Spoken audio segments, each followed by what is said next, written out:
inside a certain kind of person, all too common these days, hides a tangible imperviousness to logic and reason. The internet has proved to be a positive Petri dish for them. Such persons would be harder to come by were it not for the dreadful failings of our educational system, particularly in the teaching of science and mathematics. No, I'm not going to fulminate against that, tempting though it may be.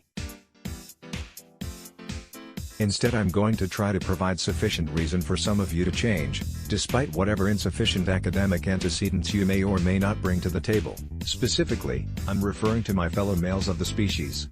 Women are invited to read on for amusement, or not. I presume to provide no instruction here for what women know already. If you're a betting man, as the saying goes, and you were invited to place bets every time a woman alleges rape, you would get rich very quickly if you placed your chips each time firmly on her side of the table. Contrary to what you have been told, and quite possibly what you have endlessly repeated yourself, allegations of rape in the absence of witnesses or forensic evidence are not he said, she said propositions. They are almost always true. Experts differ in their estimates, but false allegations of rape are rare, on the close order of 1 to 3%. What is more, when an allegation of rape is false, it is frequently pretty easy to spot. The person making the allegation has something fairly dodgy about them and about their claim. Not always, but often. So when a woman alleges rape, you are already looking at the statistically probable truth. Additional pieces of evidence make it likelier still. Yes, a man is innocent until proven guilty in a court of law. Or, put more correctly, the burden of proof rests with the prosecution. Lynch mobs are never encouraged.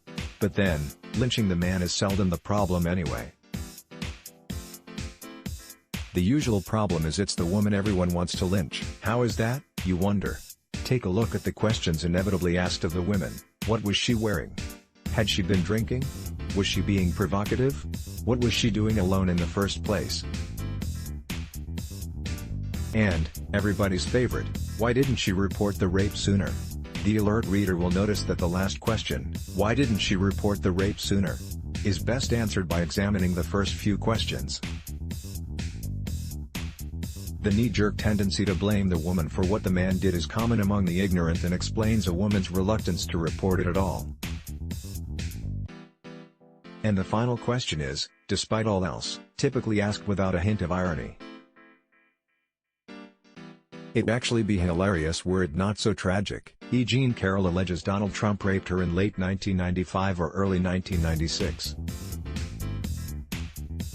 Shortly after it occurred, she told 2 friends about it, both of whom confirm her contemporaneous confidences. Ms. Carroll kept silent about the rape because she knew Trump was powerful, she knew that he would lawyer up against her, and she knew many ugly and stupid questions would be asked of her because she was a woman and the chips are always stacked against women in these cases. Donald Trump is a confessed sexual assailant.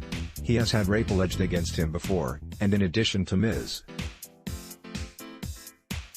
Carroll, around 20 other women have come forward to allege everything from inappropriate touching to sexual assault against Trump. This case will probably never appear before a prosecutor, but make no mistake about it, Donald Trump, President of the United States, is guilty. He is a rapist. He is, in short, unbackable, and you should unhesitatingly bet heavily against him.